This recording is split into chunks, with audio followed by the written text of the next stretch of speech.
Kita akan menyerahkan beberapa sarana dalam kunjungan pelayanan di beberapa jemaat mitra, antara lain stola, Alkitab Besar, tempat Alkitab, baki, sloki, perjamuan kudus, dan 1 unit kendaraan motor. D. Sangat diharapkan 14 pendeta yang bertugas dalam kasus Rantepao menghadiri perkunjungan tersebut. Mohon dukungan doa warga jemaat Rantepao. Poin yang ke-14, pelayanan pemberkatan nikah kepada warga jemaat Rantepao, kelompok pelayanan 7, yaitu Saudara Rilman Bongga ST dengan Saudari Carine Sambikala Lembang SH dilaksanakan pada hari Sabtu 9 April 2022 pada pukul 9.00 di Gedung Gereja Toraja Jemaat Hermon Mangkasa Klasis Makale. Resepsi pernikahan akan dilaksanakan pada hari yang sama, tanggal yang sama, pukul 12.00 di Hotel Miss Liana. Mohon dukungan doa warga jemaat Rantepao. Poin ke-15, berita duka cita. Telah meninggal dunia 1. Ibu Amata Bitikaka atau Mama Rara mengalami musibah kecelakaan di Salubarani pada hari Minggu, tanggal 20 Maret 2022. Jenazah almarhumah Amata Bitikaka atau Mama Rara telah dimakamkan pada hari Sabtu 26 Maret di Madandan. 2. Ibu Nofri Bara, anak dari almarhumah Berta Bara di kelompok pelayanan 6, pada hari Jumat 25 Maret pukul 04.30 di Rumah Sakit Gretesilina Makassar. Jenazah almarhum Nofri Bara sekarang berada di Kampung Sa'dan Ulusalu. 3. Ibu Niketut Suderi, orang tua dari Ibu Penatua Budanita Sudaryanti atau mertua dari Bapak Penatua Dr. Prawiro Hartanto, anggota jemaat Rantepao kelompok pelayanan 6, pada hari Kamis 24 Maret 2022 pukul 11 WITA di Kediri. Jenazah almarhumah Niketut Suderi telah dimakamkan pada hari Kamis 24 Maret 2022. Majelis Gereja dan warga Gereja Toraja Jemaat Rantepao menyatakan rasa duka yang mendalam. Kiranya Tuhan tetap memberikan kekuatan dan penghiburan kepada segenap keluarga yang berduka. Poin 16, pelajaran katekisasi. Peneguhan CD pada peserta katekisasi yang telah dinyatakan lulus untuk disidi akan dilaksanakan pada hari Jumat Agung 15 April dalam kebaktian jemaat pukul 9.00. Mohon dukungan doa warga jemaat Rantepao. Pada poin 17, panitia perayaan Paskah jemaat Rantepao. Dalam rangka perayaan Paskah jemaat Rantepao, maka panitia perayaan Paskah menghimbau kepada warga jemaat Rantepao untuk 1. Memasang simbol-simbol Paskah di rumah atau halaman rumah masing-masing bagi warga jemaat Rantepao yang membutuhkan simbol-simbol Paskah. Silakan menghubungi panitia Paskah di kantor jemaat Rantepao. 2. Bagi Bapak Ibu, saudara-saudari yang rindu bersyukur atas anugerah keselamatan Kristus, silakan menyatakan melalui aksi usaha dana yang akan mengadakan basar murah, antara lain kue-kue, minuman, lauk pauk, sayur masak di setiap jam ibadah mulai hari Minggu 27 Maret. Terima kasih, Tuhan memberkati. Poin ke-18, tolong diperhatikan di jadwal kita masing-masing di warta. Di situ ada jadwal kegiatan pasca jemaat Rantai Pau. Ada beberapa poin ke bawah, tolong diperhatikan. Demikianlah beberapa penekanan warta jemaat. Atas perhatian Bapak Ibu Saudara sekalian diucapkan terima kasih. Tuhan Yesus memberkati, selamat beribadah.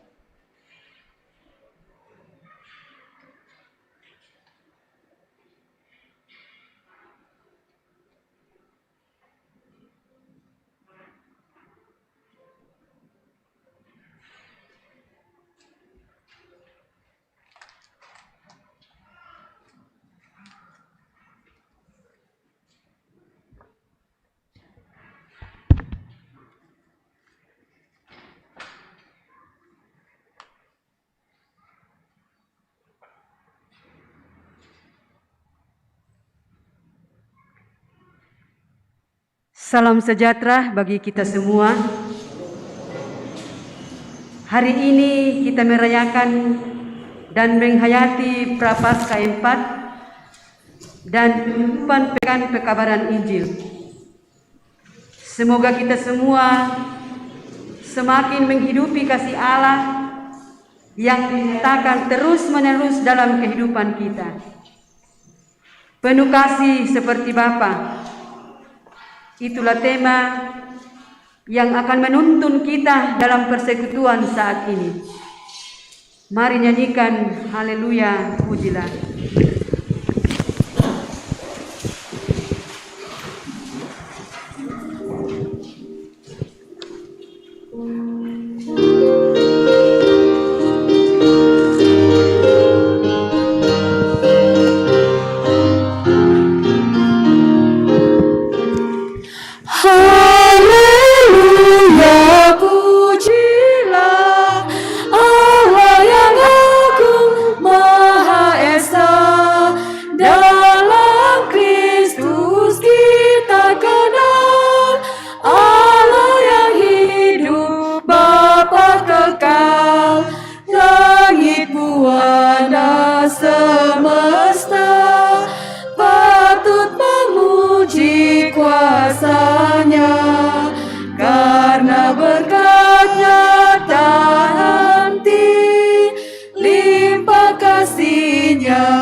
Saudara-saudara yang terkasih dalam Tuhan, kita laksanakan ibadah ini dalam satu pengakuan bahwa ibadah ini berlangsung dalam nama Bapa, Anak, dan Roh Kudus. Amin. Kasih karunia dan damai sejahtera dari Allah Bapa kita, dari Yesus Kristus, dan dari Roh Kudus menyertai saudara. Dan menyertaimu juga. Silakan duduk kembali. Kita akan bersama-sama membaca Mazmur 32 ayat 1 sampai ayatnya yang ke-11. Mazmur 32 ayat 1 sampai ayatnya yang ke-11. Kebahagiaan orang yang diampuni dosanya. Dari Daud, nyanyian pengajaran. Berbahagialah orang yang diampuni pelanggarannya. Berbahagialah manusia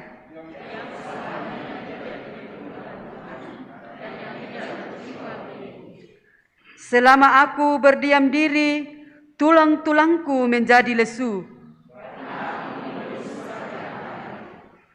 Sebab siang malam tanganmu menekan aku dengan berat.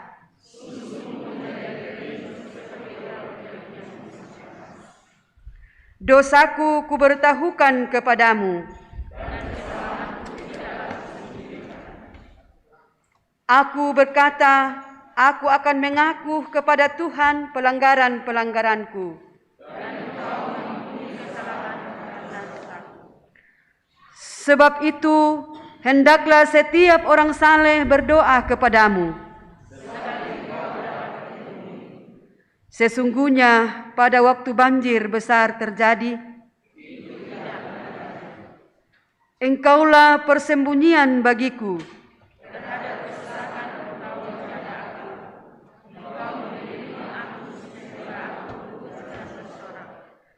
Aku hendak mengajar dan menunjukkan kepadamu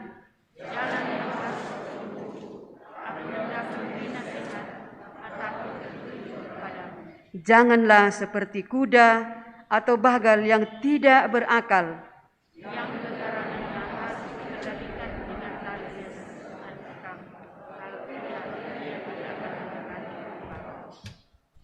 Banyak kesakitan diderita orang fasik,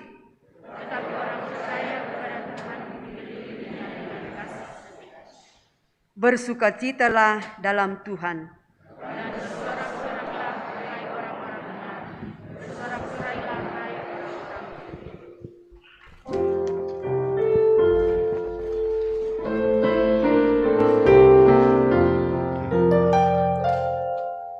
Selamat bahagia orang yang benar, yang menuruti Taurat Tuhan Allah, yang pada firman suka mendengar, sungguh mencari Dia menjalannya.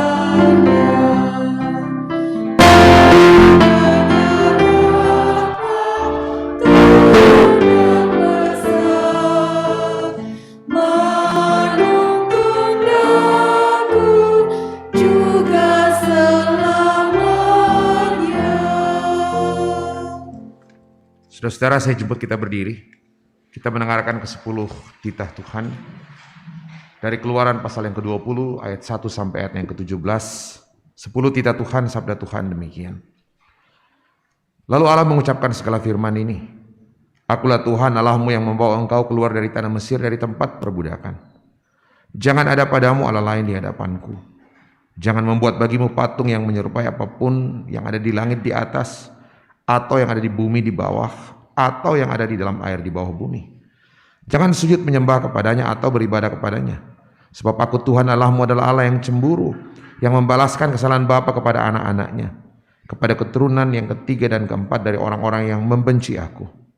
Tetapi aku menunjukkan kasih setia kepada beribu-ribu orang, yaitu mereka yang mengasihi aku dan yang berpegang pada perintah-perintahku. Jangan menyebut nama Tuhan Allahmu dengan sembarangan, sebab Tuhan akan memandang bersalah orang yang menyebut namanya dengan sembarangan. Ingatlah dan kuduskanlah hari Sabat. 6 hari lamanya engkau akan bekerja dan melakukan segala pekerjaanmu. Tapi hari ke-7 adalah hari Sabat Tuhan Allahmu. Maka jangan melakukan suatu pekerjaan, engkau atau anakmu laki-laki atau anakmu perempuan, atau hambamu laki-laki atau hambamu perempuan, atau hewanmu, atau orang asing yang di tempat kediamanmu. Sebab 6 hari lamanya Tuhan menjadikan langit dan bumi, laut dan segala isinya, dan ia berhenti pada hari yang ke-7. Itulah sebabnya Tuhan memberkati hari Sabat dan menguduskannya. Hormatilah ayahmu dan ibumu, supaya lanjut umurmu di tanah yang diberikan Tuhan Allahmu kepadamu. Jangan membunuh, jangan berzinah, dan jangan mencuri. Jangan mengucapkan saksi dusta tentang sesamamu. Jangan mengingini rumah sesamamu. Jangan mengingini istrinya, atau hambanya laki-laki, atau hambanya perempuan, atau lembunya, atau keledainya, atau apapun yang dipunyai sesamamu. Demikian ke-10 titah Tuhan. Jemaat silakan duduk kembali.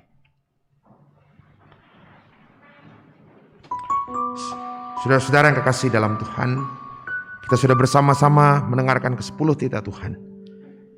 Namun dalam segala kesadaran kita akan segala dosa dan kelemahan kita mau datang mengaku dosa dan kelemahan kita di hadapan Tuhan.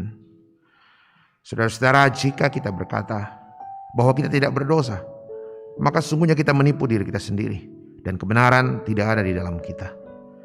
Karena itu Tuhan, kami mengaku terlalu sering lari dari hadapan-Mu, membelakangi anugerah-Mu. Kami lebih mementingkan diri dan kesenangan kami sendiri dibanding melakukan pekerjaan pemberitaan Injil yang Engkau kehendaki. Tuhan, inilah kami yang datang mengaku.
Bagi kita yang tunduk dalam penyesalan, berita anugerah Allah diteguhkan bagi kita. Sabdanya, Tuhan adalah penyayang dan pengasih, panjang sabar dan berlimpah kasih setia. Tidak selalu Ia menuntut dan tidak untuk selama-lamanya Ia mendendam. Tidak dilakukannya kepada kita setimpal dengan dosa kita dan tidak dibalasnya kepada kita setimpal dengan kesalahan kita. Tetapi setinggi langit di atas bumi, demikianlah besarnya kasih setia Tuhan atas orang-orang yang takut akan Dia.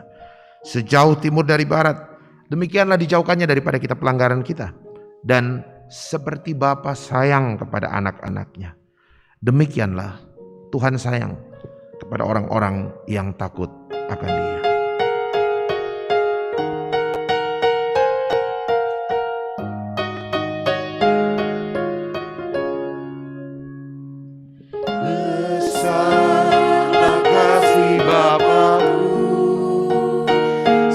Di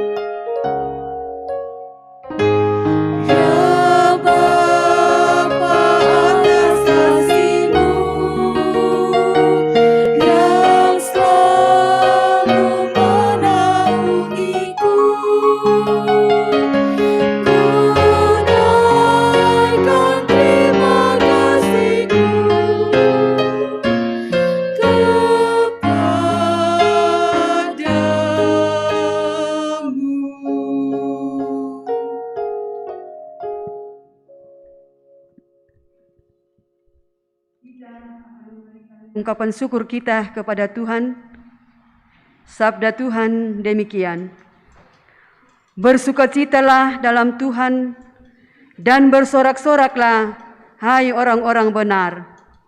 Bersorak-sorailah, hai orang-orang jujur. Berlimpah sukacita di hatiku.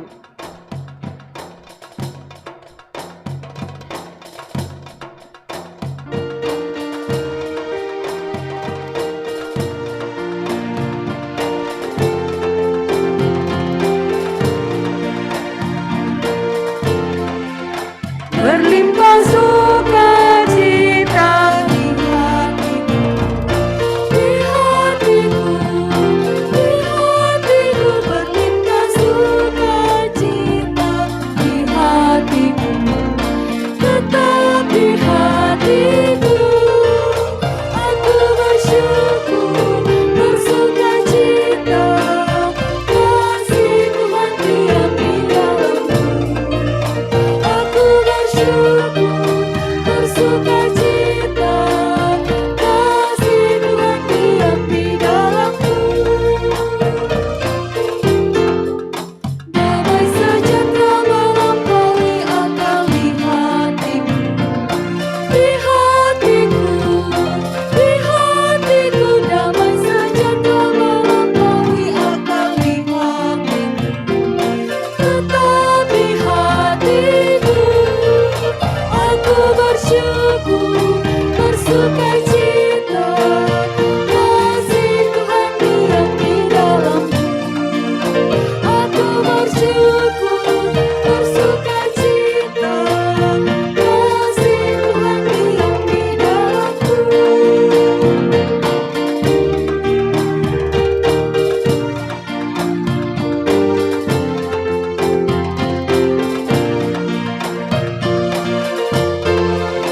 Berlimpah sukacita di hatiku, di hatiku, di hatiku. Berlimpah sukacita di hatiku, tetap di hatiku.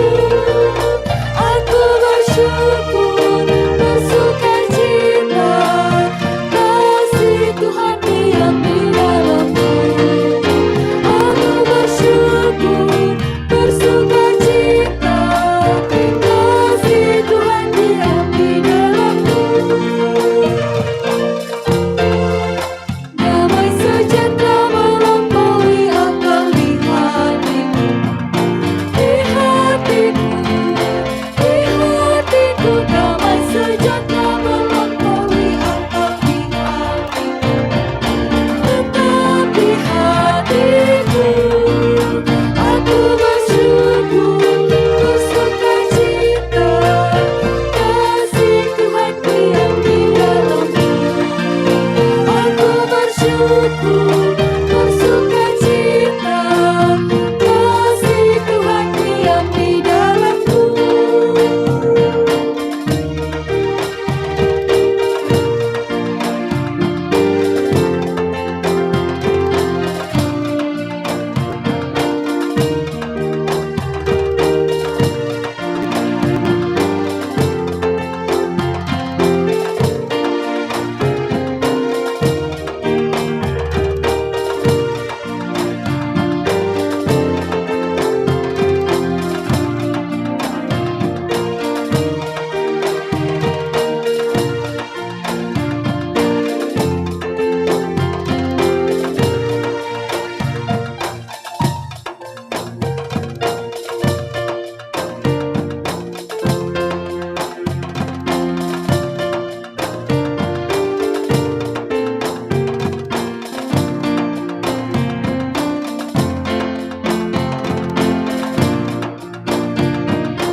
Kita bersyukur kepada Tuhan.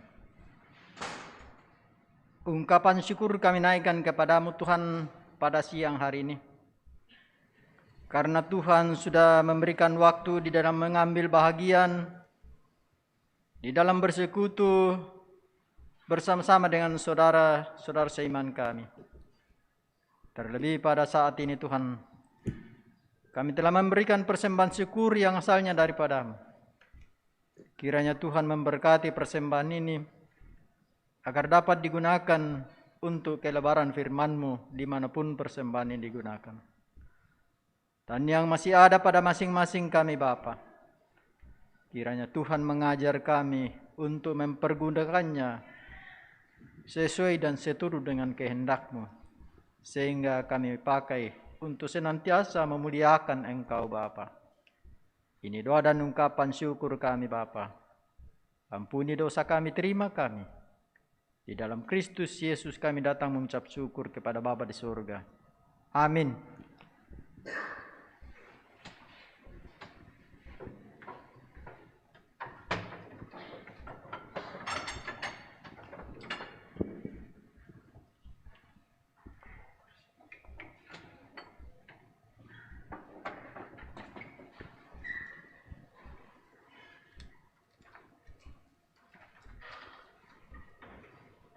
Tuhan Yesus, tolonglah sempurnakan syukurku, Roh Kudus berkuasa di dalam hidupku.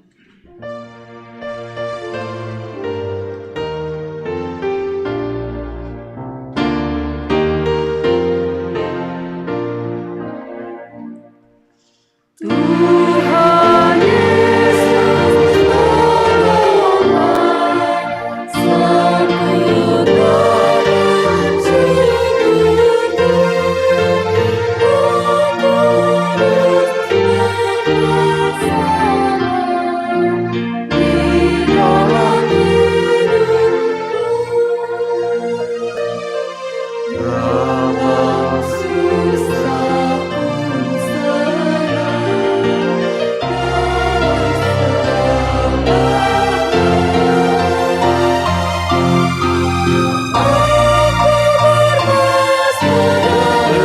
sempurnakan syukurku,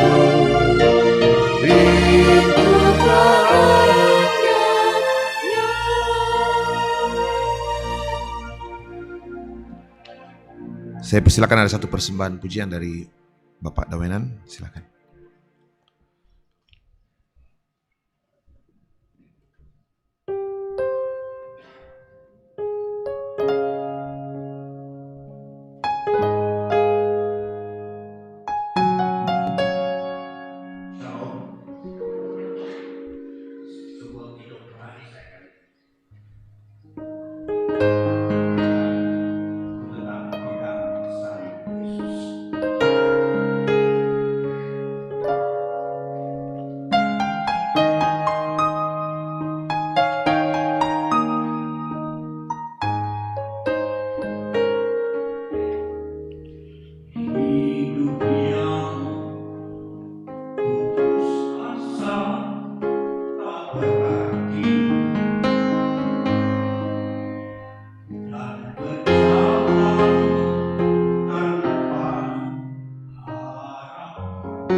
Jalan hidup yang kegagalan, ku puji Dia selama-lamanya, sebab salib mengubah hidupku. Dan ku yakin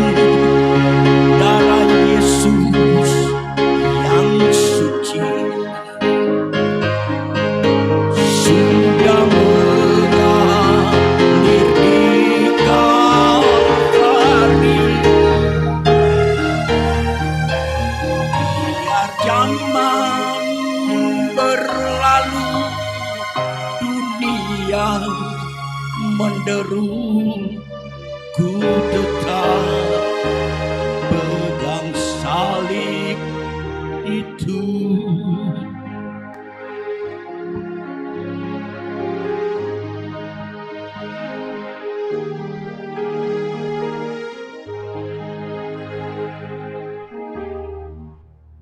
Dan kayu yang kasar mengubahkan jalan hidup yang penuh kegagalan. Ku puji Dia selama-lamanya, sebab salib mengubah hidupku. Dan ku yakin darah Yesus yang suci sudah mengalir di Kalvari.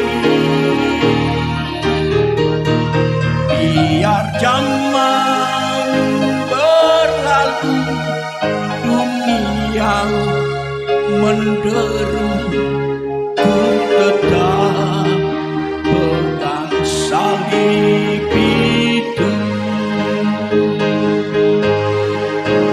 Biar zaman berlalu, dunia menderu, ku tetap pegang salib itu. Terima kasih.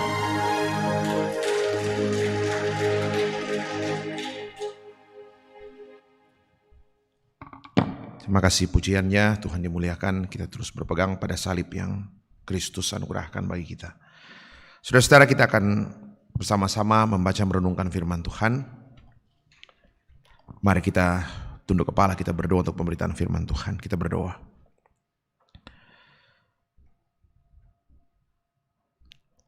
Kembali kami berada di dalam masa kami mengenang sengsara dan penderitaan Kristus. Kembali kami mengenang tentang cinta kasih Tuhan yang luar biasa, yang mengampuni, menebus dan memulihkan hidup kami kembali. Kami mau mendengarkan isi hati Tuhan hari ini, agar kami semakin paham luar biasa kasih Tuhan yang menempatkan dirinya sebagai Bapa bagi kami anak-anak-Mu.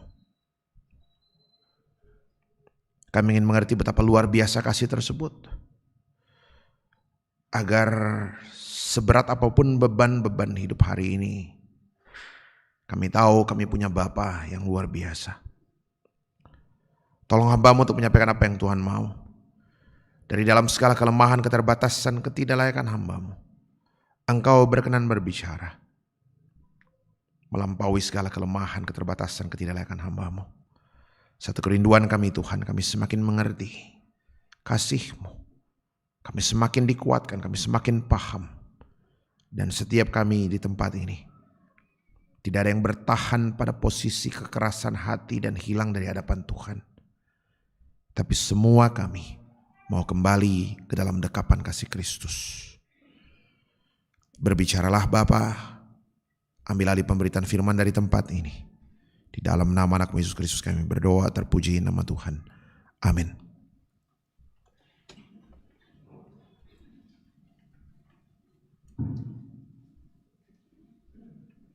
Pembacaan firman Tuhan yang pertama terambil dari Yosua 5 ayatnya yang pertama sampai ayatnya yang ke-12.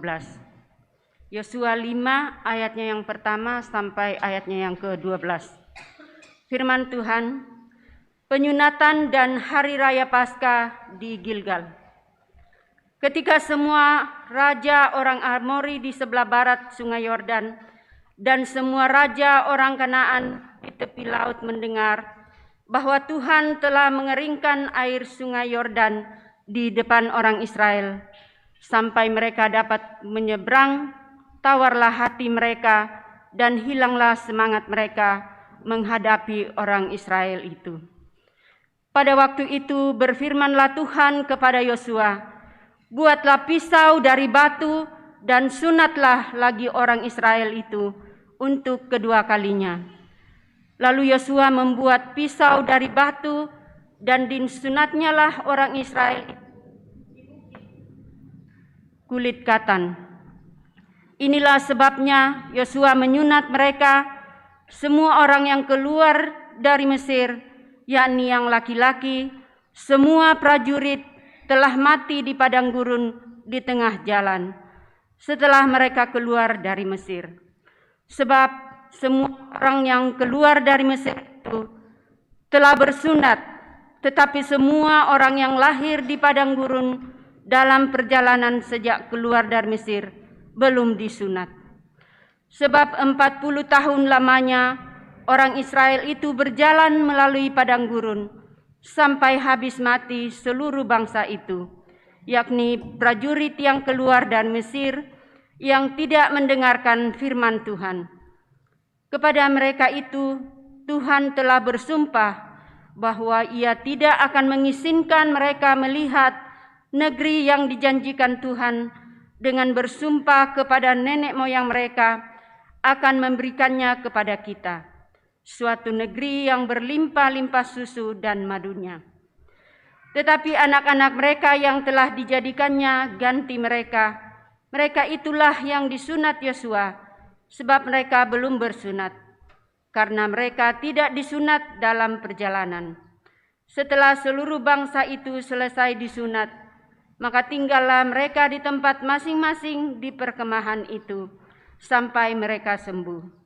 Dan berfirmanlah Tuhan kepada Yosua, hari ini telah kuhapuskan celah Mesir itu daripadamu. Itulah sebabnya nama tempat itu disebut Gilgal sampai sekarang. Sementara berkemah di Gilgal, orang Israel itu merayakan Paskah pada hari yang ke-14 bulan itu, pada waktu petang di dataran Yeriko. Lalu pada hari sesudah Paskah, mereka makan hasil negeri itu, yakni roti yang tidak beragi dan bertih gandum pada hari itu juga. Lalu berhentilah manna itu pada keesokan harinya setelah mereka makan hasil negeri itu. Jadi orang Israel tidak beroleh manna lagi, tetapi dalam tahun itu mereka makan yang dihasilkan tanah Kanaan. Demikian firman Tuhan. Pembacaan kita yang kedua dari 2 Korintus pasal 5 ayat 16 sampai ayatnya yang ke-21. 2 Korintus pasal 15 ayat 16 sampai ayatnya yang ke-21. Firman Tuhan berbunyi demikian. Sebab itu kami tidak lagi menilai seorang juga pun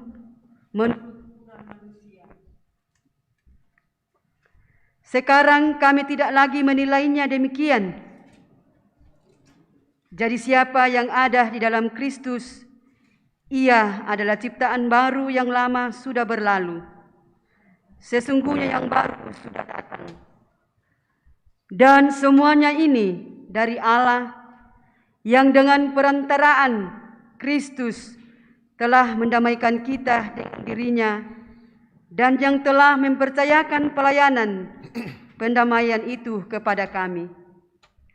Sebab Allah mendamaikan dunia dengan dirinya oleh Kristus, dengan tidak memperhitungkan pelanggaran mereka. Ia telah mempercayakan berita pendamaian itu kepada kami. Jadi kami ini adalah utusan-utusan Kristus. Seakan-akan Allah menasihati kamu dengan perantaraan kami. Dalam nama Kristus kami telah meminta kepadamu, berilah dirimu didamaikan dengan Allah. Dia yang tidak mengenal dosa telah dibuatnya menjadi dosa karena kita, supaya dalam Dia kita dibenarkan oleh Allah.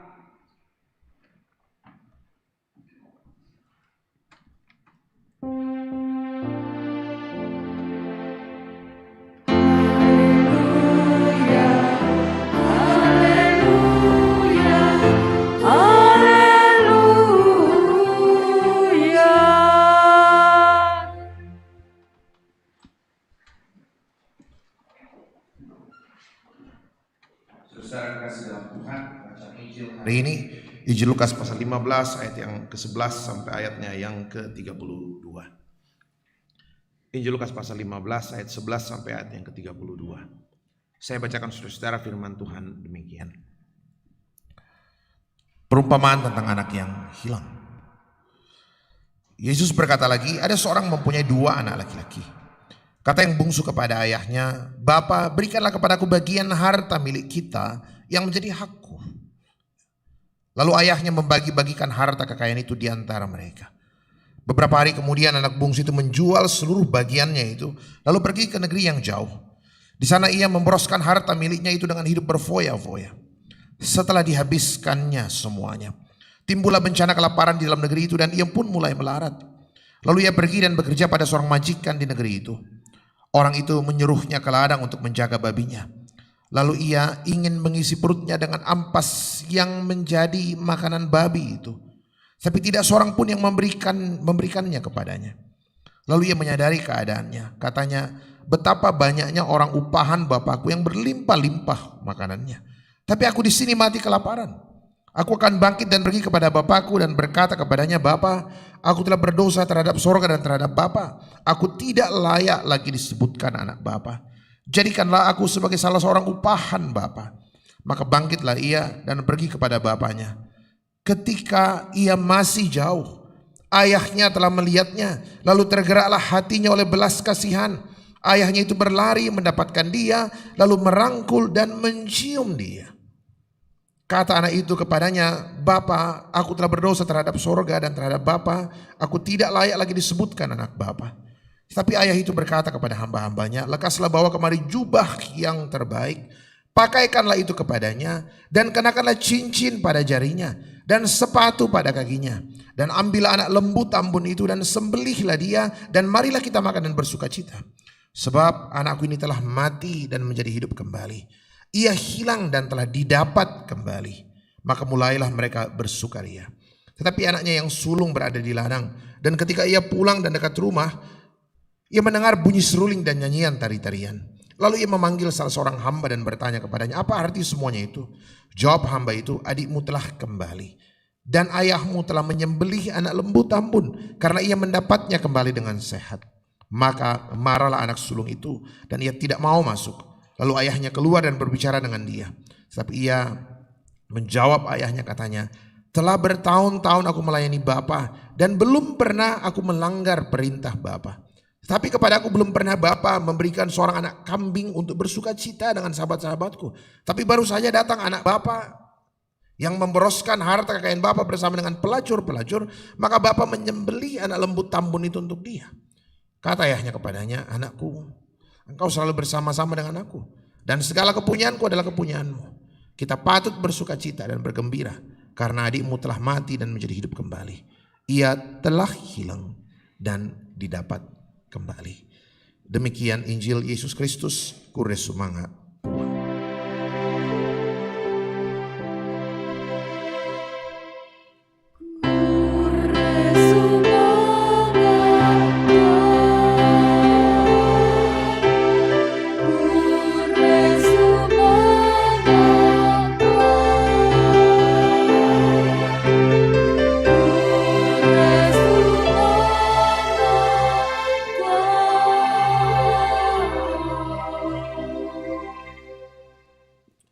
Silakan duduk kembali.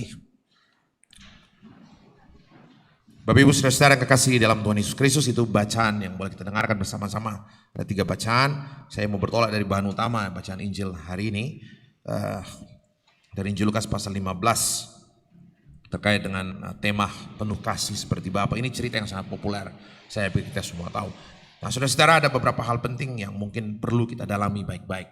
Yang pertama saudara-saudara, pertanyaan paling mendasar adalah ayat 32 bilang begini nih. Kita patut bersukacita dan bergembira karena adikmu telah mati dan menjadi hidup kembali.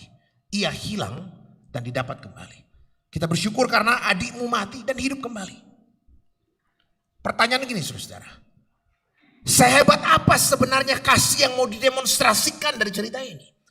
Kasih Allah yang seperti kasih Bapa yang bisa membuat orang yang mati hidup kembali. Bukan yang luka hidup kembali, tapi bukan yang luka yang sembuh, tapi bahkan luar biasa, kasih yang bisa membuat yang mati hidup kembali. Mati itu sama sekali gak bisa ngapa-ngapain. Berpikir pun susah gitu, gak bisa ngapa-ngapain. Nah, saudara-saudara, itu pertanyaan paling mendasar. Seperti apa sebenarnya kasih yang bisa membuat seorang anak yang mati hidup kembali? Saudara-saudara, pertanyaan ini penting. Kan saya pikir itu bahan paling penting dari sudut cerita ini, bahkan sudut pasal 15. Domba yang hilang, dirham yang hilang, habis itu anak yang hilang. Nah, kalau di dalam bahasa Inggris judulnya bukan anak yang hilang, tapi prodigal son, anak yang boros gitu. Yang pakai segala sesuatu dengan berfoya-foya. Saudara-saudara, itu pertanyaan paling mendasar. Jadi kalau lihat cerita ini, kenapa perlu sekali tahu tentang kasih Bapa? Sebab kalau baca cerita ini saudara-saudara, yang membuat anak bungsu pergi dan yang membuat anak bungsu kembali, ya, itu soal pengenalannya tentang kasih Tuhan. Jadi perlu sekali tahu tentang kasih Tuhan, sebab ternyata kalau buat cerita ini, sekali lagi, yang alasan yang membuat anak bungsu minta harta pergi dari rumahnya, dan alasan yang membuat anak bungsu bisa kembali lagi ke rumah bapaknya, meskipun dia tahu kesalahannya luar biasa, tapi yang membuat dia berani kembali, itu soal apa? Soal kemampuannya mengerti kasih Tuhan. Kalau baca cerita ini tadi dia bilang, Pak, kasih saya harta milikmu. Itu kalau orang Yahudi minta harta bagiannya saat ayahnya masih hidup, itu sama dengan menganggap ayahnya mati. Coba bayangkan dia minta haknya. Apa yang ada dalam pikirannya? Oh ini ya saya bisa bayangkan anak ini, dia hidup di rumah dengan segala kelimpahan. Dia berpikir itu ya memang sudah begitu sebagai anak ini gitu. Jadi dia tinggalkan segala sesuatunya dan kemudian dia pergi. Dia minta harta. Dia pikir begini, kalau saya ambil harta tanpa tinggal di rumah Bapa pun saya bisa hidup sendiri gitu. Faktanya ternyata tidak seperti itu. Sehebat apapun, sebanyak apapun yang kau miliki, begitu kau hilang relasi dengan Tuhan, semua pasti hilang. Jadi selama ini dia berpikir dia bisa hidup baik. Ya memang karena saya anak, saya punya segala sesuatu. Yang menentukan di Bapa itu otona dan segala macam. Yang menarik di dia adalah harta bapaknya. Bukan bapaknya tapi harta bapaknya. Faktanya dia pergi, dia bawa harta itu, dia pakai sendiri. Dan Alkitab mengatakan seluruhnya habis. Sebaliknya yang buat dia juga kembali ke rumah Bapa itu karena apa? Dia paham tentang kasih Tuhan. Dia begitu hidupnya hancur luar biasa. Dia bilang, waduh susah sekali hidupku. Saya ini seorang anak punya harta banyak. Tapi sekarang namuilah kemudian dan duka. Sementara di rumah Bapakku orang upahan saja, hamba saja makannya lebih enak gitu loh. Saya akan kembali ke rumah Bapa dan segala. Coba bayangkan Bapak Ibu Saudara. Sekali lagi penting sekali tahu tentang kualitas Bapa. Supaya kita paham tentang konsep Tuhan yang jelas dalam pikiran kita. Saya pikir hanya dalam kekristenan disebut Bapa, ada sebutan Bapa gitu ya. Nanti saya urai ke bawah lebih detail. Tapi itu Bapak Ibu Saudara, ya. Jadi penting sekali. Yang membuat dia kembali karena dia ingat kasih seorang ayah. Saya ingat ada seorang anak gadis, remaja cantik, lulus dari universitas terkemuka di Jakarta. Saya dihubungi ayahnya. Saya barusan sekali itu jumpa muka. Bapak itu seorang, saya usah sebut tapi dia seorang pengusaha hebat gitu. Bukan orang Toraja, dari Sumatera.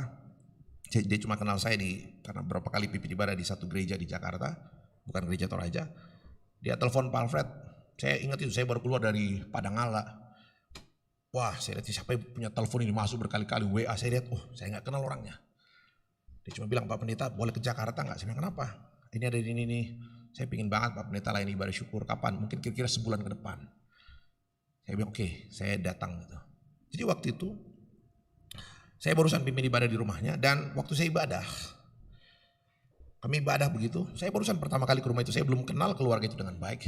Tapi sementara kami ibadah, anak cantiknya itu gadis putri, dia punya cuma 2 anak. Yang pertama ini cewek, 3 anak. 2 adiknya yang lain itu di Amerika kuliah. Yang bungsu ini tinggal di Jakarta, yang sulung ini tinggal di Jakarta, anak perempuan. Saya bilang, sementara kami ibadah, dia nangis terus. Saya bilang, aduh, tak share karena salah di khotbahku, ada yang nyinggung apa, tapi nangis betul. Mau itu air matanya itu meleleh betul-betul. Dia nggak bisa sembunyi di depan kami. Dia dipanggil ayahnya, nak duduk sini dekat papa gitu. Jadi enggak banyak ibadah, hanya keluarga kecil mungkin 20-30 orang. Saya sepanjang ibadah juga nggak konsep, kenapa ini anak nangis terus di depan kita gitu. Apa dia nggak bisa jaga dan segala macam. Tapi pokoknya sedih banget. Ya sudah, saya coba dekati pas setelah ibadah sambil makan. Tapi saya pikir dia nggak mau terbuka. Tapi pas saya pulang, saya diantar mamanya ke mobil, anak itu tiba-tiba ikut dari belakang, Om Pendeta, saya boleh minta nomor telepon? Saya, oh boleh nak, boleh. Ya udah, saya kasih nomor telepon dan besoknya dia telepon saya. Dia cerita panjang sekali di telepon. Ternyata dia sedih sekali. Dia sedih sekali karena ternyata baru 2 hari rencananya menikah itu dibatalkan bapaknya. Jadi bayangkan tuh, rupanya kami kemarin mau acara itu, kumpul keluarga, karena persiapan pernikahan. Gitu. Dan tiba-tiba 2 hari sebelum ibadah, rencana pernikahan itu dibatalkan. Bos, saya bisa bayangkan lah, saya nggak tahu kalau mana putus cinta kayak biasa nama sakit itu nunta. Tapi itu bayangkan ya, gedung sudah di DP, konsep undangan sudah siap ini, gedung sudah di DP di Jakarta. Saya bilang sedih sekali, dia nangis betul luar biasa. Dia bilang, Om, papa itu nggak ngerti perasaan saya ya. Bagaimana saya? Waduh, macam-macam lah. Terus saya bilang, udah saya dengar aja. Terus saya bilang, gimana nak kira-kira? Om Pendeta bisa bicara dengan papa gak kira-kira? Karena bapaknya juga belum terlalu terbuka dengan persoalan. Saya cuma menduga ada persoalan internal keluarga kedua belah pihak. Mungkin soal gengsi dan segala macam. Saya bilang, oke, saya janji telepon papamu besok. Saya telepon ayahnya. Papanya bilang, kita ketemu aja Pak Pendeta. Sore-sore. Akhirnya saya ketemu. Sore-sore. Ayahnya cerita panjang lebar dan saya sebagai seorang ayah paham. Kalau saya jadi dia, saya pun akan ambil keputusan serupa. Ya, lebih baik batalkan pernikahan ini daripada harus lanjut dengan konsekuensi. Kalau saya jadi dia pun saya bilang saya akan ambil keputusan sama. Tapi saya sambil cerita bapaknya tuh nangis luar biasa kayak anak gitu. Ya bayangkanlah seorang ayah kalau anak perempuannya mau menikah itu beda ya. Saya pastoral banyak sekali orang mau menikah ya. Kalau ayah anak perempuannya nikah itu beda kalau ibu anak laki-lakinya menikah gitu ya. Kalau ayah anak perempuannya menikah yang ada di otaknya itu suaminya nanti ini bisa jagain gak anakku sama seperti aku jagain gitu ya. Itu kehilangan luar biasa. Dia bilang dia nangis luar biasa. Tapi yang saya ingat adalah anak itu bilang gini, papa itu gak sedih apa lihat saya gini dan segala macam. Ya sudah setelah saya dengar cerita ayahnya, saya telepon anak itu dan dia bilang Om kita ketemu aja besok sepulang saya kerja. Kami janjian di satu tempat. Dia langsung tanya, Om gimana reaksi papa? Kenapa sih papa kayak begitu? Saya cerita panjang lebar. Wah dia nangis. Jadi papa nangis waktu cerita. Iya. Papa tahu saya sedih. Tahu nak. Dan bapakmu sedih banget. Oh dia lama. Terus dia bilang yaudah. Dia kayaknya teguh banget. Dia bilang oke Om saya paham. Dan akhirnya kami pulang waktu itu. Tapi 2 hari kemudian di telepon saya dia bilang Om. Aku udah baikan sama papa. Saya nggak nyangka secepat itu. Saya tidak menyangka secepat itu. Tapi yang saya tanya, oh ya, wah hebat banget nak. Cepat sekali baik sama papa. Iya. Apa yang jadi alasannya? Dia bilang gini, saya punya banyak sekali pengalaman kenangan kasih dengan ayahnya. Jadi dia bilang, saya yakin banget. Bapak saya itu dari kecil saya disayang luar biasa. Dan saya tahu tidak mungkin bapak saya kasih yang jelek. Gitu. Jadi Bapak coba lihat ya. Yang membuat dia pulih, yang membuat dia bertahan adalah karena dia paham betul betapa ayah itu luar biasa mengasihi dia. Dia punya pengalaman intim dengan ayahnya. Dia punya kedekatan dengan ayahnya. Dia tahu betul semarah-marahnya ayahnya. Ayahnya sayang banget dengan dia. Jadi coba lihat saudara-saudara. Jadi penting sekali tahu kualitas kasih seorang ayah. Penting sekali paham. Jadi yang membuat dia pulih kembali, kuat kembali. Karena dia sangat percaya. Hebatnya kasih seorang ayah. Dia punya pengalaman yang luar biasa hidup bersama ayahnya. Dia bisa cerita banyak hal. Mulai dari saya kecil Pak Pendeta digendong beliin es krim dan segala macam. Dan itu tumbuh sampai besar. Jadi saya bilang ya coba lihat ya. Orang yang punya pengalaman kasih dekat dengan orang tua. Itu biasanya tangguh sekali di luar. kokoh sekali. Itu dari segi pastoral. Saya juga bilang berapa banyak anak yang tahu betapa dia dapat cinta kasih yang besar di dalam keluarga. Nah, saudara-saudara, karena itu saya mau kembali ke pertanyaan yang di depan tadi. Seperti apa hebatnya kasih itu? Ya. Hal pertama, saudara-saudara, saya pikir yang paling jelas adalah yang pertama, cerita ini memperlihatkan betapa Tuhan mau memperlihatkan bahwa relasi saya dengan Tuhan itu relasi anak bapa, bukan relasi yang lain. Sekali lagi Bapak Ibu Saudara, Tuhan mau saya paham bahwa relasi saya dengan Tuhan itu bukan relasi untung rugi, relasi transaksional, relasi utang budi, bukan. Relasi saya dengan Tuhan itu adalah relasi seorang bapa dan anak. Dan bapa dengan anak itu tidak ada yang hitung-hitungan. Seperti pikirannya anak sulung. Bapak Ibu baca pikiran anak sulung. Nah, kok susah deh. Coba lihat ya, saya ketawa baca ini. Lihat ayat 29 ya. Waktu anak bungsu pulang dan dipotongkan dipotongkan domba. Coba lihat reaksi coba lihat reaksi kakaknya. Nah, kok susah deh. Ayat 29:31 ya. Tetapi ia menjawab ayahnya. Ini anak sulung. Ia menjawab ayahnya, katanya, telah bertahun-tahun aku melayani Bapa dan belum pernah aku melanggar perintah Bapa. Jadi, wah kenapa ini adekku pulang berfoya-foya pakai dengan pelacur, kemudian giliran pas sule ditunuan disembeli anak lembu jantan, ya. Anak sulung bilang, saya sudah bertahun-tahun bekerja, tidak pernah melanggar, tapi kepadaku belum pernah Bapa memberikan seorang anak kambing untuk bersuka cita. Sedangkan anak kambing aja tidak pernah. Tetapi baru saja datang anak Bapa, padahal siru nanti anak kami. Baru saja datang anak Bapa yang telah memboroskan harta Bapa bersama-sama dengan pelacur-pelacur, maka Bapa menyembelih anak lembu tambun untuk dia. Coba lihat kata ayahnya. Kata ayahnya kepadanya, anakku, engkau selalu bersama-sama dengan aku, dan segala kepunyaanku adalah kepunyaanmu. Kenapa muiko monokore kon tunui? Coba lihat ya. Apamu? Kenapa kau harus minta? Tapi coba yang ada dalam pikiran anak sulung adalah, saya punya domba kalau saya kerja. Dia melihat hubungannya dengan Bapa, dengan hubungan relasi transaksional. Bapa bilang, kenapa muiko monokore kon tunui? Saya nggak tahu. Saya berpikir kadang-kadang kita punya hubungan gitu dengan Tuhan. Mulai hitung-hitungan. Masa saya kula tamu suruh katepan di tanah kutongan iliu momenani. Si pelima nama gereja sangat loh. Yang nata kula tamu suruh katepan alam ademo na. Tanya bukan itu. Hubunganmu dengan Tuhan bukan hubungan transaksional.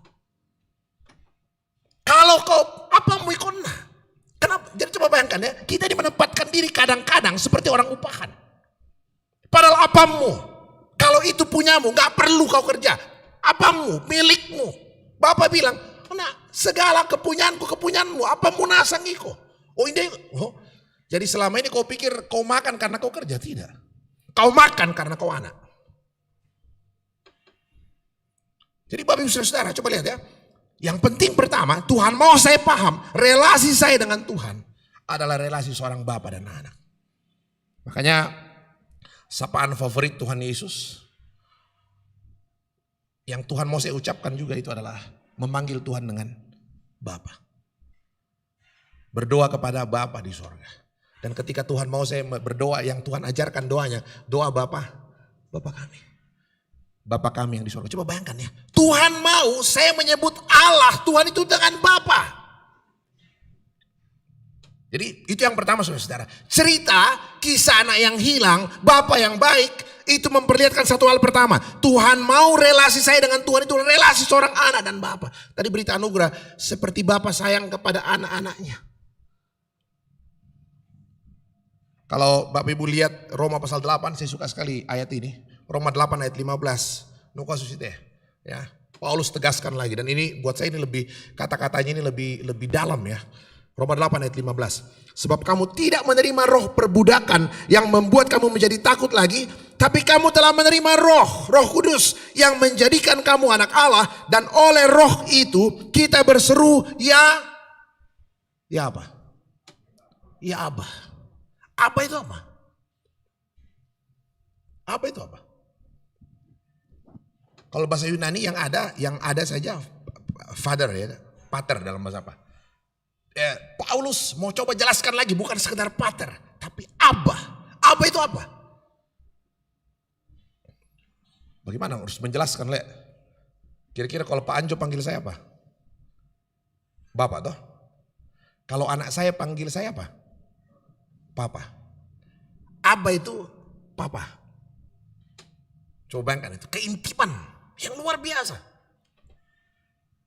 Kan beda kalau kira-kira kalau ada orang bawa proposal datang mau minta duit bantuan, Pak kami dari ini, kami ada kegiatan ini dan segala macam. Oh pasti ibu dulu panoleh itu, minggir-kiri kami Pak dan segala macam. Kalau anak minta duit ke bapaknya gimana kira-kira? Pak bagi duit dong Pak. Coba bayangkan loh, saya mau bilang, makanya doa bapak kami itu dibilang jangan bertele-tele, ya kan? Jangan kau berdoa bertele-tele seperti orang yang tidak mengenal Allah. Dia berpikir karena panjangnya doanya, jadi tidak salah panjang doa. Yang salah adalah kalau dia berpikir makin panjang doanya makin dijawab, salah. Jangan berdoa bertele-tele seperti orang yang tidak mengenal Allah. Yang berpikir kalau doanya panjang dijawab, itu justru memperlihatkan dia nggak kenal Tuhan gitu loh. Jadi Bapak Ibu Saudara, yang pertama relasi seorang ayah. Jadi cerita ini memperlihatkan bahwa hubungan yang Tuhan mau antara saya dengan Tuhan itu relasi seorang ayah dan bapak, anak dengan papanya. Jadi bayangkan Bang tuh, kita sembahyang kami. Coba bayangkan ya. Saya betul-betul kadang merasa, kadang saya merasa doa saya itu terlalu jauh. Tuhan yang kayaknya punya birokrasi gitu dan segala macam. Nah, yang kedua saudara, seperti apa bentuk kasih itu? Saya mau coba elaborasi beberapa ayat di dalam bacaan kita. Ya, seperti apa bentuk kasih itu? Ayat 20, dia bilang gini, Lukas 15 ayat 20. Waktu anak itu mau kembali, ya, maka bangkitlah ia dan pergi kepada bapaknya, ya. Dan ketika ia masih jauh, ayahnya telah melihatnya, lalu tergeraklah hatinya oleh belas kasihan. Ayahnya itu berlari, mendapatkan dia, lalu merangkul dan mencium dia. Oh bayangkan gak ini?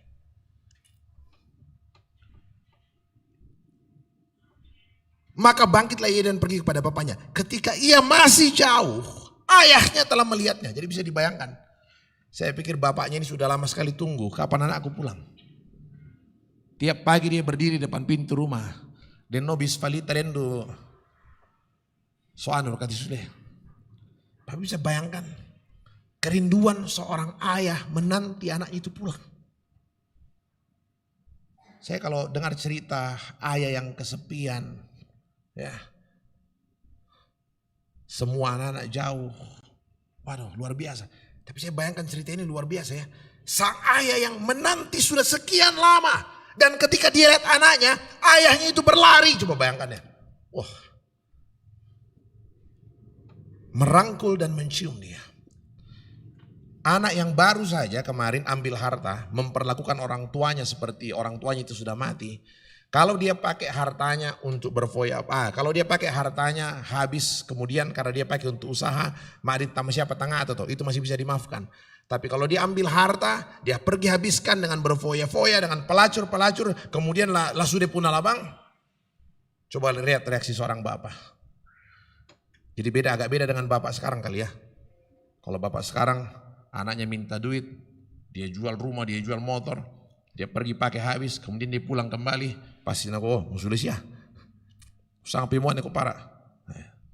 Ala konteransel udah bisa musulah. Coba bayangkan. Coba lihat reaksi seorang ayah. Tidak lagi ada ditanya. Tabang mau dikutanai. Mau disulit, mau tumbas itu sayangmu. Tidak ada. Coba bayangkan. Kasih yang bagaimana saya tangkap. Kasih yang mengampuni. Dia melupakan masa lalu. Nggak lagi ada percakapan. Apa sih yang mau pokok. Mau tumbas itu sayang. Wah datang punasan kelah. Coba lihat Bapak. Bapak yang tidak lagi mengingat-ingat kesalahan dirimu. Yang penting sulit. Tuhan mau saya kembali.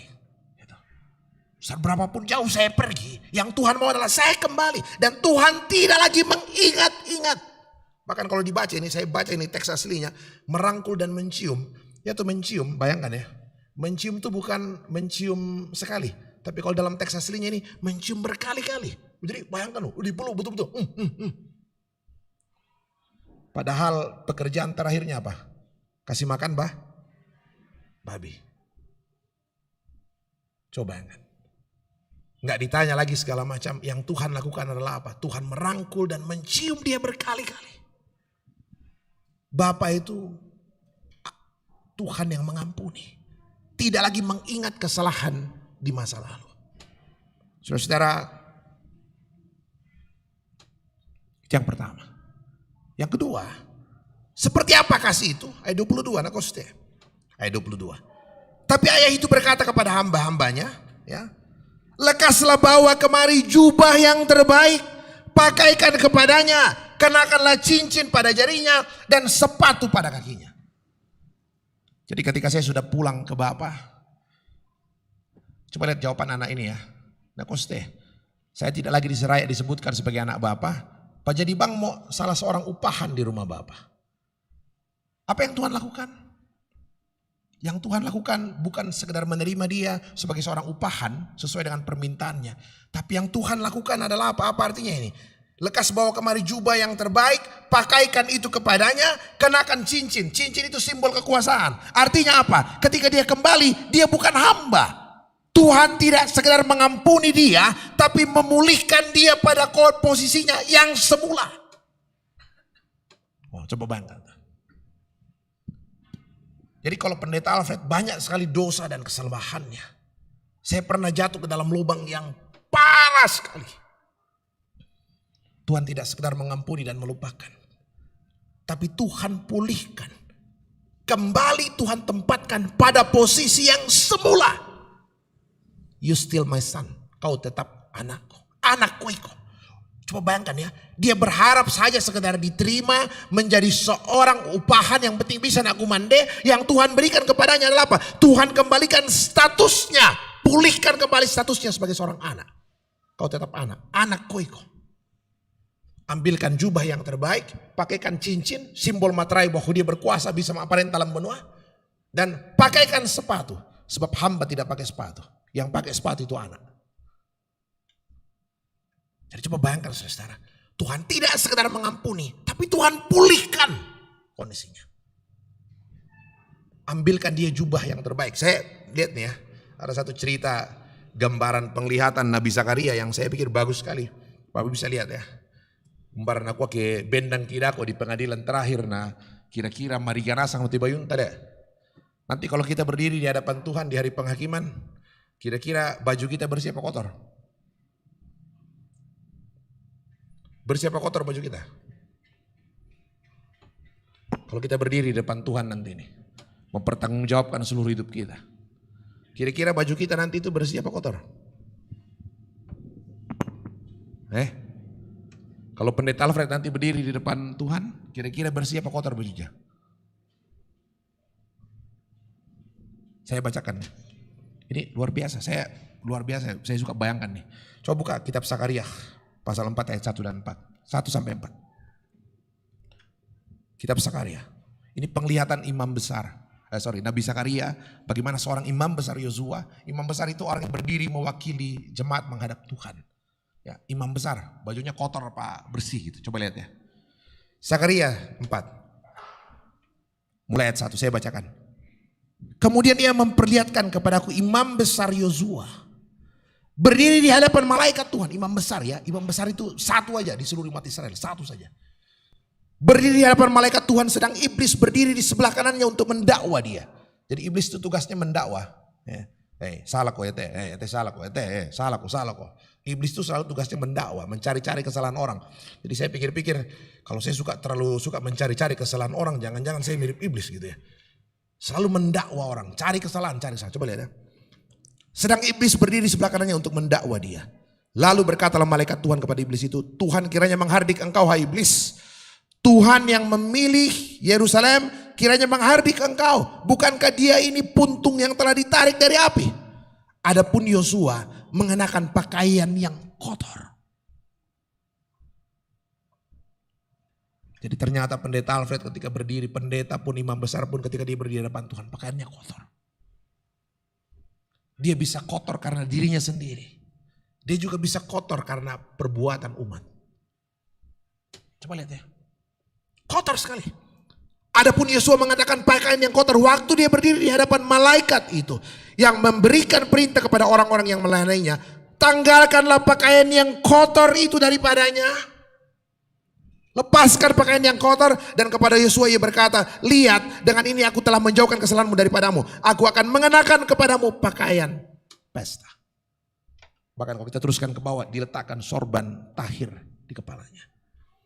Tapi coba lihat, kalau anak yang bungsu itu kembali, anak yang itu kembali, apa yang Tuhan lakukan? Tuhan tidak sekedar mengampuni dia, melupakan kesalahannya. Tapi yang Tuhan lakukan apa? Ambilkan jubah yang terbaik, yang kotor dilepaskan. Tuhan kenakan baju yang bersih. You clean.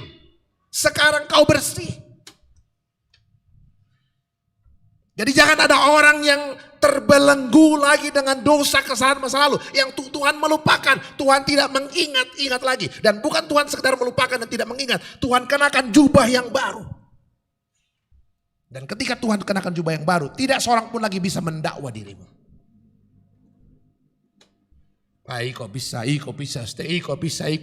Tak.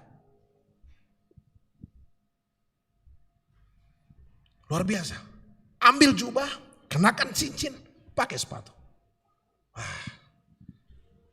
You still my son. Kau tetap anakku. Apapun masa lalumu, seperti apapun hari kemarin, you still my son. Kau tetap anakku. Saudara,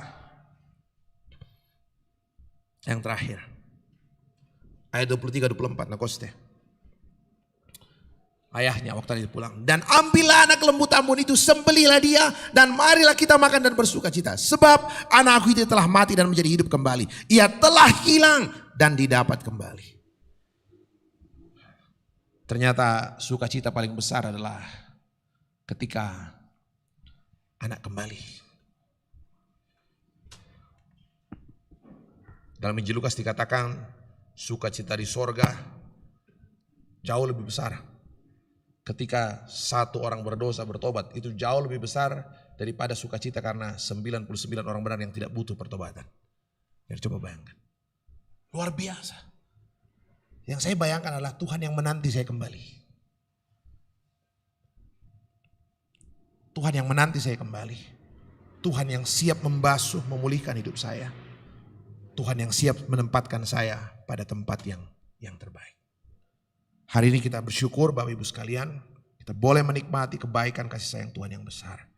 Ini dalam rangka dalam pekan Prapaskah, juga kita mensyukuri 75 tahun Gereja Toraja. Saya pikir ada banyak hal yang boleh kita nikmati. Sementara ada simbolisasi HUT Gereja Toraja, kita percaya Tuhan sudah membawa anugerah yang terbaik untuk kita sekalian.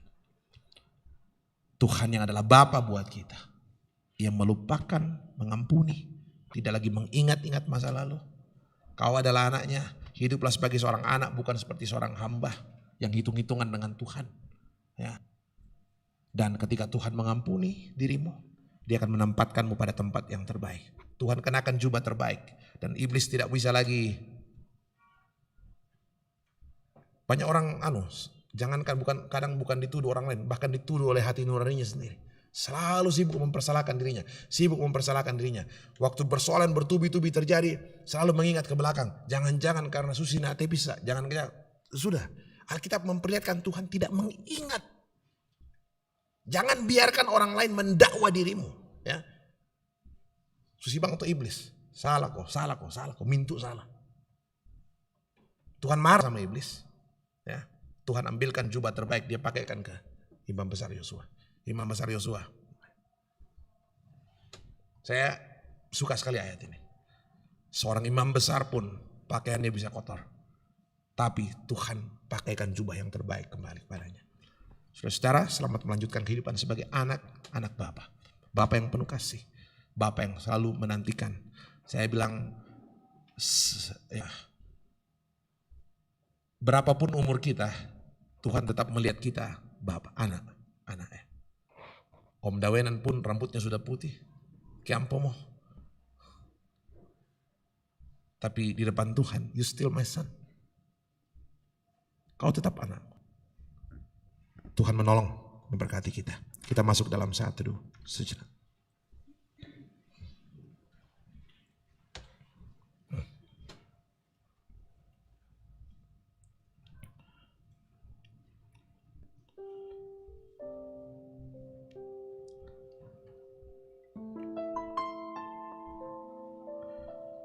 Mampukan kami mengerti kasih seorang Bapa.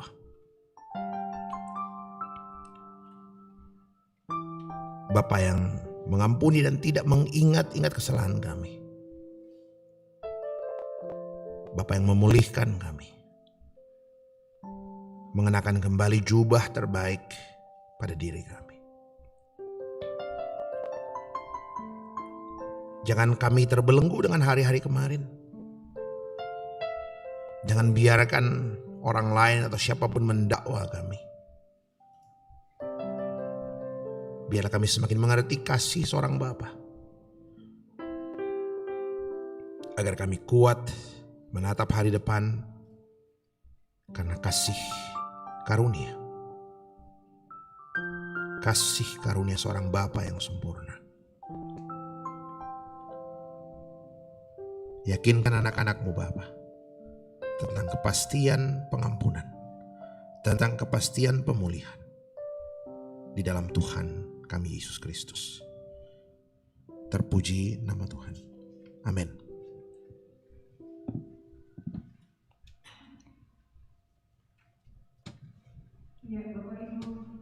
Sama dikasihi Tuhan, kita bersyukur bahwa pada saat ini Gereja Toraja sudah berumur yang ke-75.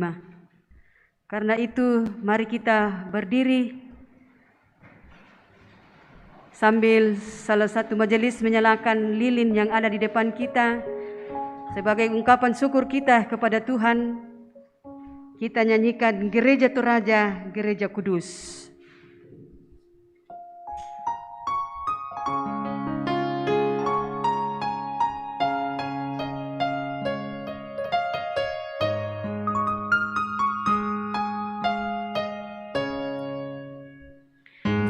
Gereja Toraja, Gereja Kudus, kepunyaan Allah yang Maha Kudus, Gereja yang am, serta yang rasuli tempat umat berteduh untuk mengabdi. Gereja Toraja dipanggil Tuhan, Gereja Toraja dipilih Tuhan, memberitakan Injil keselamatan bahwa Tuhan Yesus itu Juru Selamat. Marilah naikkan puji dan syukur bagi Tuhan Allah, Pencipta kita. Marilah serukan kemuliaan bagi Yesus Kristus yang menembus dunia. Gereja Toraja dipanggil Tuhan, Gereja Toraja dipilih Tuhan, memberitakan Injil keselamatan bahwa Tuhan Yesus itu Juru Selamat.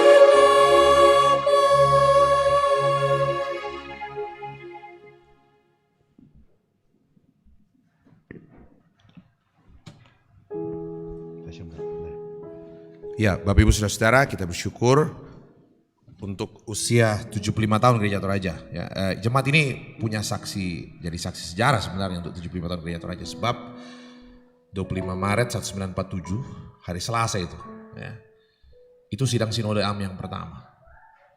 Jadi tahun 1947 dilaksanakan di Jemaat Rantepao. Model gedung gereja sudah seperti ini memang, Inang Susi Monte.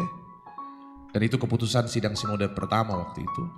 Untuk klasis-klasis itu sepakat, ada beberapa klasis, utusan tidak banyak waktu itu. Dan kemudian mereka mengambil kesepakatan untuk membentuk satu sinode Gereja Toraja. Kalau Bapak Ibu paham sejarah, Itu keputusan yang luar biasa Bapak Ibu Saudara. Ya. 1941 itu baru ada 3 pendeta Gereja Toraja waktu itu. Ya, pendeta Lande, pendeta Sangka, pendeta Tapi. Baru 3 pendeta waktu di Urapi. Perang Dunia Kedua 48 ya, 42 ya. Jepang datang ke Indonesia. Saya tanya Pak Anggi senior, saya bilang kira-kira kenapa di Urapi 3 pendeta waktu itu 41. Pak Anggi senior bilang, saya menduga Belanda sudah dengar bahwa Jerman mulai diserang gitu ya. Jadi mereka tahu satu kali pasti terjadi masalah, sending harus ditahan gitu. Jadi Bapak bisa bayangkan waktu itu tahun 42 Jepang datang, semua tenaga sending itu ditahan. Jadi untuk usia yang masih sangat muda, tiba-tiba 3 orang pendeta itu harus pegang tanggung jawab besar sekali. Tahun 45 Indonesia merdeka, Jepang kalah kembali, sending bisa lepas kembali. Dan tahun 47 kemudian dalam usia yang masih sangat muda, sidang sinode pertama waktu itu datang dari Seko, dari Rongkong, dari Uluwai, semua datang dan akhirnya sepakat untuk kemudian oke, kita bentuklah satu sinode yang disebut dengan Gereja Toraja. Dan luar biasa Bapak Ibu, hari ini Gereja Toraja sudah ada di 17 provinsi di Indonesia ya.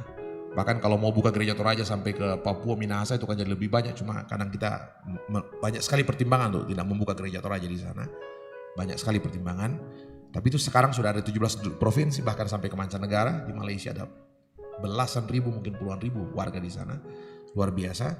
Ada 1141 jemaat, 230 cabang kebaktian, 81 tempat kebaktian. Luar biasa. Kita bersyukur untuk semua pertumbuhan yang luar biasa besar. Kalau melihat sejarah Gereja Toraja, luar biasa ya. Kalau Bapak Ibu lihat logonya Gereja Toraja, ini logo yang dari dulu dipakai, yang rumah Toraja hitam nih ya. Nah ini, lihat ya. Itu ada salib di depan dengan Toraja. Jadi waktu diresmikan Gereja Toraja, Pak Anggi Senior cerita, wah itu masukan dari GZB Belanda, kalau bisa tambahkan Protestannya atau Kristennya, gitu. Ya kan?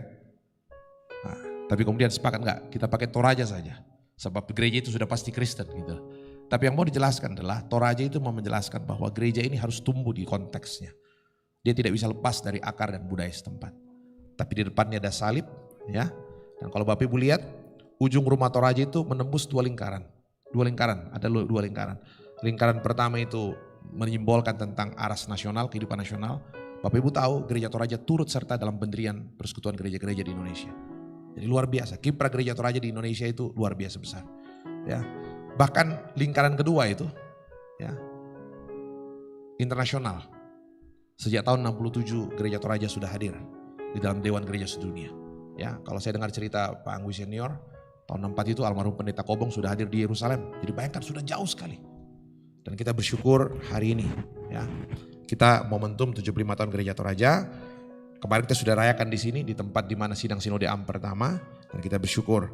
Mungkin pesan pentingnya ke depan, kalau lihat kemarin perayaan HUT Gereja Toraja Bapak Ibu, tidak ada selebrasi yang terlalu meriah, sekali saja ibadah raya, tapi seluruh kegiatan kita itu mulai dari awal bagi bibit ikan, perhatian buat anak difabel, pendidikan, kesehatan, pasang pipa air bersih, bantu sejumlah sekolah dan segala macam, semua memperlihatkan bahwa itulah panggilan gereja sebenarnya. Ya. Bahwa tugas gereja itu adalah hidup yang berdampak buat orang lain. Itu aja. Supaya kita tidak kehilangan visi kita. Gereja harus berdampak bagi banyak orang. Dan kita bersyukur untuk semua proses yang Tuhan anugerahkan. Bapak Ibu, mari kita masuk dalam doa syafaat. Kita berdoa. Terima kasih Bapak atas segala pimpinan penyertaan-Mu yang begitu besar. Kami mengenang kasih Kristus. Bahkan sebagai Gereja Toraja, kami mengingat kasih-Mu yang luar biasa.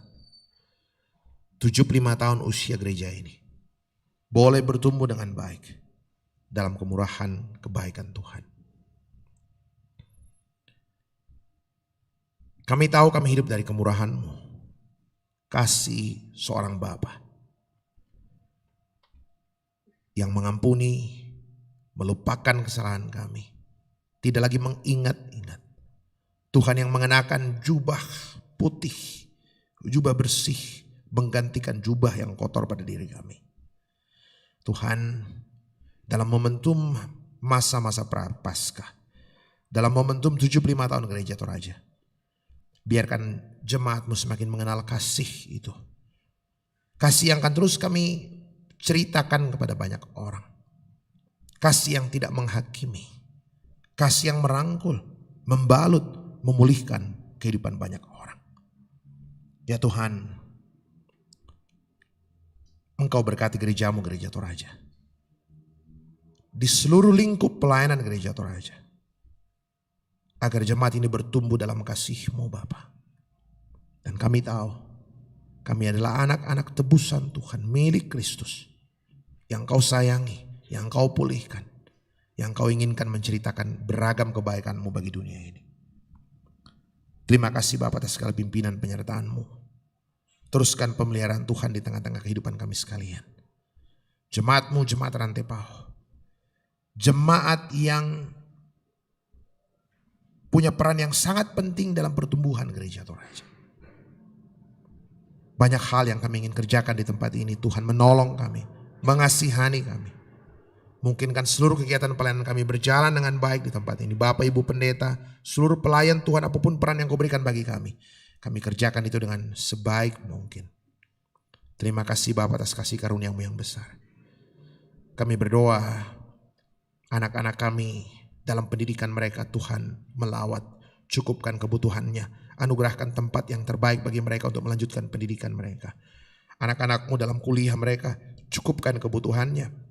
Mereka yang merindukan mencari pekerjaan yang baru atau pekerjaan yang lebih baik, Tuhan bukakan peluang-peluang yang terbaik. Anak-anak-Mu dalam rumah tangga mereka, cukupkan segala kebutuhannya.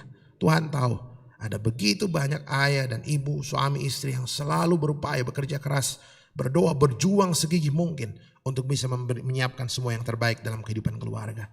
Yakinkan Bapa, Engkau adalah Bapa bagi mereka. Bapa tempat kami meminta, Bapa yang mencukupkan dan menggenapi seluruh kebutuhan kami. Terima kasih Tuhan atas segala pimpinan dan pemeliharaan-Mu. Kami terus berdoa untuk semua kelanjutan kehidupan jemaat ke depan. Tuhan menolong dan memberkati jemaat dalam seluruh aktivitas pelayanan ke depan.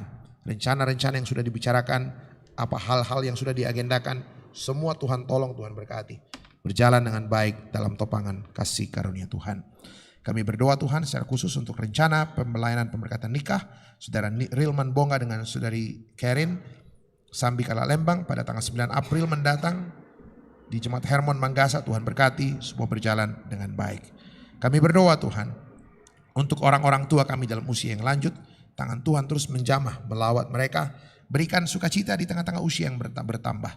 Dalam pertambahan usia fisik kami mungkin tak sekuat kemarin. Tapi kami percaya kasih setia Tuhan kekal untuk selama-lamanya memelihara orang tua kami. Kami berdoa untuk sejumlah saudara-saudara kami yang sakit. Mereka disebutkan namanya di dalam warta jemaat ada 24 orang. Juga bersama dengan kekasih kami Saudara Denny Amalo di rumah. Tuhan melawat mereka. Anugerahkan pemulihan bagi kekasih-kekasih kami. Kami juga ingin berdoa Tuhan bagi sejumlah saudara-saudara kami yang boleh bertambah usia, bahkan juga bertambah usia pernikahan. Ada 47 saudara-saudara kami yang disebutkan dalam warta jemaat. Kami berdoa untuk mereka. Sempurnakan sukacita mereka di tengah-tengah pertambahan usia ini. Mereka menikmati kebaikan, kemurahan Tuhan. Makin jauh kami berjalan, makin panjang usia Tuhan berikan. Makin kami mengenal-Mu Tuhan sebagai Tuhan Bapa kami. Kami berdoa Tuhan bersama-sama dengan seluruh keluarga yang berduka cita. Kami berdoa dengan keluarga almarhumah Ibu Amata Binti Kakak, kekasih kami Mama Rara. Keluarga dari almarhumah Nofri Bara. Keluarga dari almarhumah Ibu Niketut Suderi. Keluarga dari almarhumah Destriani Rani Rantebalik, Mama Melona. Tuhan, kami sungguh merasa kehilangan. Tuhan tahu duka cita keluarga. Dan hari ini kami berdoa, Engkau kuatkan mereka, hiburkan. Mereka percaya Tuhan merancang yang terbaik. Tuhan mengerti dan Tuhan mau memulihkan keluarga dari tengah-tengah duka ini. Kami berdoa Bapa untuk pemerintah kami. Kami bersyukur kalau pandemi COVID boleh melandai. Kami berdoa Tuhan untuk Bapak Presiden dan semua jajarannya, pemerintah sampai ke pelosok-pelosok negeri ini. Tuhan berikan hikmat-Mu. Mereka boleh sehati, sepikir, sepaham untuk sungguh-sungguh diberikan hikmat Tuhan menata kelola pelayanan di tengah-tengah kehidupan bangsa dan negeri ini. Secara khusus Tuhan, kami ingin berdoa untuk perdamaian dunia. Kami ingat kondisi di Ukraina, pertikaian antara Rusia dan Ukraina. Tuhan, kami tidak paham sepenuhnya apa yang terjadi, tapi kami percaya Tuhan berdaulat. Ada begitu banyak orang yang menderita karena peperangan. Tuhan melihat air mata yang tertumpah di sana. Oh Tuhan, hadirlah di sana agar perang ini boleh berhenti. Semua pihak-pihak yang bertikai boleh bersatu hati untuk kemudian mencari cara-cara terbaik untuk menyelesaikan persoalan yang ada. Terima kasih Tuhan, terima kasih atas segala pimpinan penyertaan-Mu bagi kami. Ini kami Bapa, ini ucapan syukur kami. Ini kami anak-anak-Mu yang datang menghampiri-Mu, Bapa kami, Abba dan Bapa kami. Banyak kelemahan pada diri kami, banyak keterbatasan, banyak dosa. Tapi kami percaya Engkau adalah Bapa kami yang mengampuni kami, memulihkan kami. Ini kami Tuhan. Di dalam nama anak Yesus Kristus, Tuhan Kepala Gereja, Tuhan yang sudah mengajar kami berdoa demikian. Bapa kami, dikuduskanlah, datanglah kerajaan, jadilah kehendak-Mu di bumi seperti di surga. Berikanlah kami pada hari makanan kami yang secukupnya. Kesalahan kami, seperti kami juga mengampuni orang yang bersalah kepada kami. Dan jangan bawa kami ke dalam pencobaan, tapi lepaskanlah kami daripada yang jahat. Karena Engkau yang punya kerajaan dan kuasa dan kemuliaan sampai selama-lamanya. Amin. Jemaat Tuhan, kita bangkit berdiri.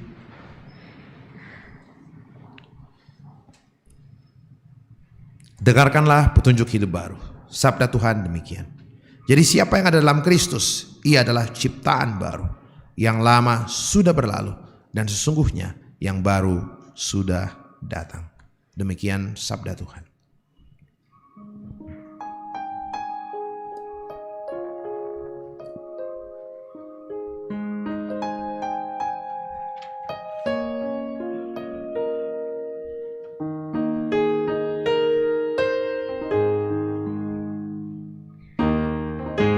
Aku Tuhan semesta, udara di dunia yang gelap, ku selamatkan.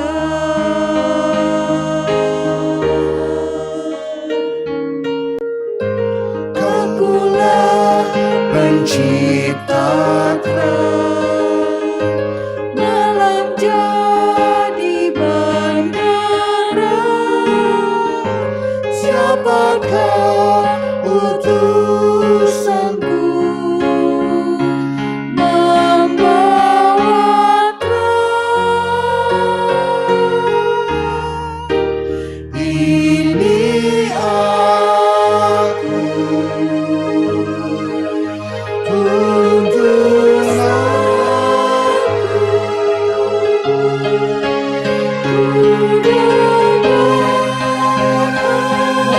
Engkau memanggilku,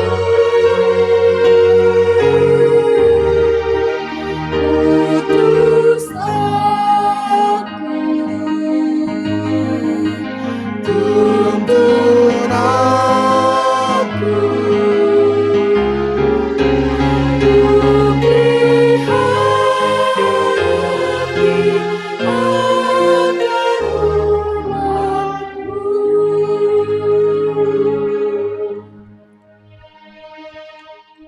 Saudara-saudara yang kekasih dalam Tuhan, pergilah, jalani hidupmu dalam terang firman Tuhan, dan beritakanlah Injil kemanapun engkau pergi.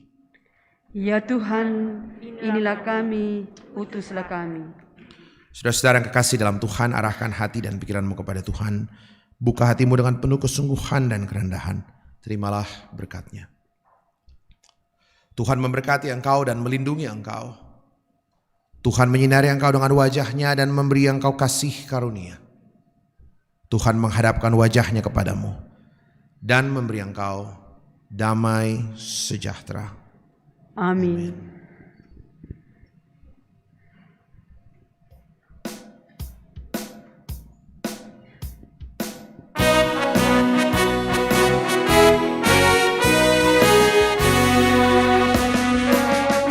Kita gereja Toraja, bersatu Tuhan umat yang budi. Tunaikan tugasmu, tugas mulia, memberitakan Injil Kristus di